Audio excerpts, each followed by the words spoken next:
وعن أبي عبد الرحمن عبد الله بن عمر بن الخطاب رضي الله عنه قال: سمعت رسول الله صلى الله عليه وسلم يقول: انطلق 3 نفر ممن كان قبلكم حتى آواهم المبيت إلى غار فدخلوه، فانحدرت صخرة من الجبل فسدت عليهم الغار، فقالوا: إنه لا ينجيكم من الصخرة إلا أن تدعوا الله تعالى بصالح أعمالكم.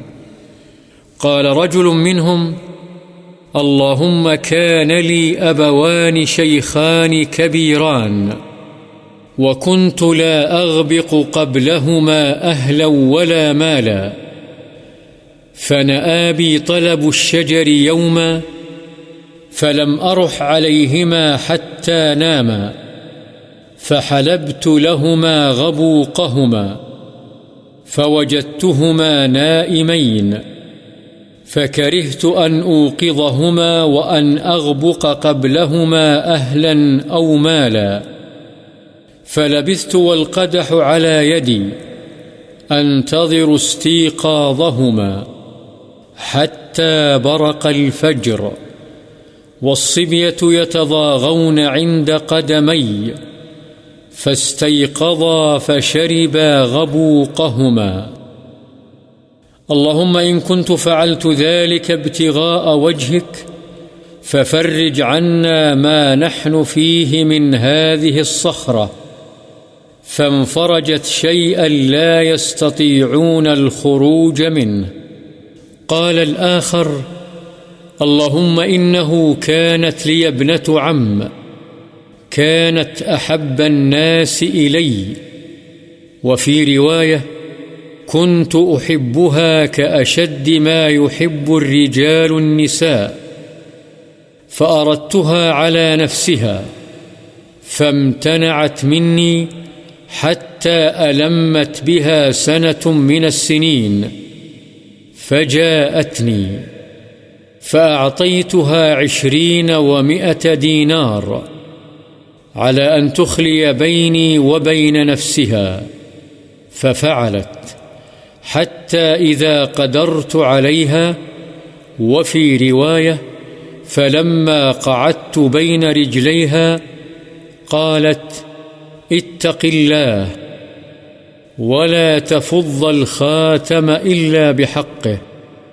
فانصرفت عنها وهي أحب الناس إلي، وتركت الذهب الذي أعطيتها. اللهم إن كنت فعلت ذلك ابتغاء وجهك فافرج عنا ما نحن فيه. فانفرجت الصخرة، غير أنهم لا يستطيعون الخروج منها. وقال الثالث: اللهم إني استأجرت أجراء وأعطيتهم أجرهم غير رجل واحد ترك الذي له وذهب، فثمرت أجره حتى كثرت منه الأموال، فجاءني بعد حين فقال: يا عبد الله، أد إلي أجري. فقلت: كل ما ترى من أجرك من الإبل والبقر والغنم والرقيق. فقال: يا عبد الله، لا تستهزئ بي. فقلت: لا أستهزئ بك. فأخذه كله فاستاقه، فلم يترك منه شيئا. اللهم إن كنت فعلت ذلك ابتغاء وجهك فافرج عنا ما نحن فيه. فانفرجت الصخرة فخرجوا يمشون. متفق عليه. حضرت ابو عبد الرحمن عبداللہ بن عمر بن خطاب رضی اللہ عنہما کہتے ہیں کہ میں نے سنا رسول اللہ صلی اللہ علیہ وسلم فرماتے تھے کہ تم سے پہلی امتوں میں سے 3 شخص تھے جو ایک ساتھ سفر پر نکلے، حتیٰ کہ رات ہو گئی، چنانچہ رات گزارنے کے لیے وہ ایک غار میں داخل ہو گئے۔ تھوڑی ہی دیر کے بعد پہاڑ سے ایک بڑا سا پتھر لڑھک کر نیچے آیا، جس نے غار کے دہانے کو بند کر دیا۔ یہ دیکھ کر انہوں نے آپس میں مشورہ کیا۔ ان کی سمجھ میں یہی بات آئی کہ اس ابتلا سے نجات کی یہی صورت ہے کہ تم اپنے اعمال صالحہ کے واسطے سے اللہ سے دعا کرو۔ چنانچہ انہوں نے اپنے اپنے عمل کے حوالے سے دعائیں کیں۔ ان میں سے ایک نے کہا، یا اللہ، تو جانتا ہے میرے بوڑھے ماں باپ تھے اور شام کو میں سب سے پہلے انہی کو دودھ پلاتا تھا، ان سے پہلے میں اہل و عیال کو اور خادم و غلام کو نہیں پلاتا تھا۔ ایک دن درختوں کی تلاش میں دور نکل گیا، اور جب واپس لوٹ کر آیا تو والدین سو چکے تھے۔ میں نے شام کا دودھ دوہا اور ان کی خدمت میں لے کر حاضر ہوا تو دیکھا کہ وہ سوئے ہوئے ہیں۔ میں نے ان کو جگانا بھی پسند نہیں کیا اور ان سے قبل اپنے اہل اور غلاموں کو دودھ پلانا بھی گوارا نہیں کیا۔ میں دودھ کا پیالہ ہاتھ میں پکڑے ان کے سرہانے کھڑا ان کے جاگنے کا انتظار کرتا رہا، جبکہ بچے بھوک کے مارے میرے قدموں میں بلبلاتے رہے، حتیٰ کہ صبح ہو گئی اور وہ بیدار ہوئے۔ میں نے انہیں ان کے شام کے حصے کا دودھ پلایا اور انہوں نے پیا۔ یا اللہ، اگر یہ کام میں نے صرف تیری رضا کے لیے کیا تھا تو ہم اس چٹان کی وجہ سے جس مصیبت میں پھنس گئے ہیں اس سے ہمیں نجات عطا فرما دے۔ اس دعا کے نتیجے میں وہ چٹان تھوڑی سی سرک گئی، لیکن ابھی اس سے باہر نکلنا ممکن نہیں تھا۔ دوسرے شخص نے دعا کی، یا اللہ، میری چچا زاد بہن تھی جو مجھے سب سے زیادہ محبوب تھی۔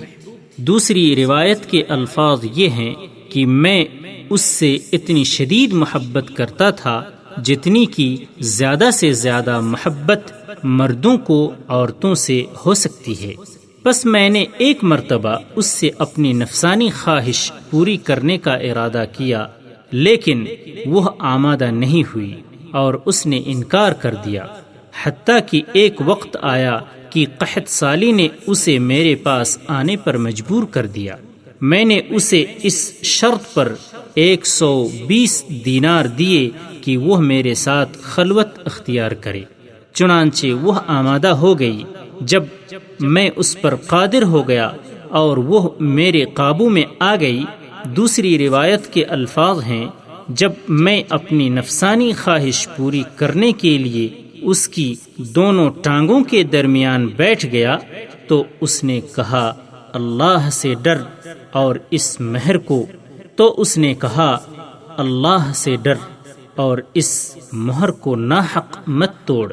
اس کے ان الفاظ نے یا اللہ تیرا خوف مجھ پر طاری کر دیا، اور میں اس سے دور ہو گیا، اسے چھوڑ دیا، حالانکہ وہ لوگوں میں سب سے زیادہ مجھے پیاری تھی، اور میں نے سونے کے وہ دینار بھی چھوڑ دیے جو میں نے اسے دیے تھے۔ یا اللہ، اگر میں نے یہ کام تیری رضا کے لیے کیا تھا تو یہ نازل شدہ مصیبت ہم سے دور فرما دے۔ چنانچہ وہ چٹان کچھ اور سرک گئی، لیکن باہر نکلنے کا راستہ اب بھی نہیں بنا۔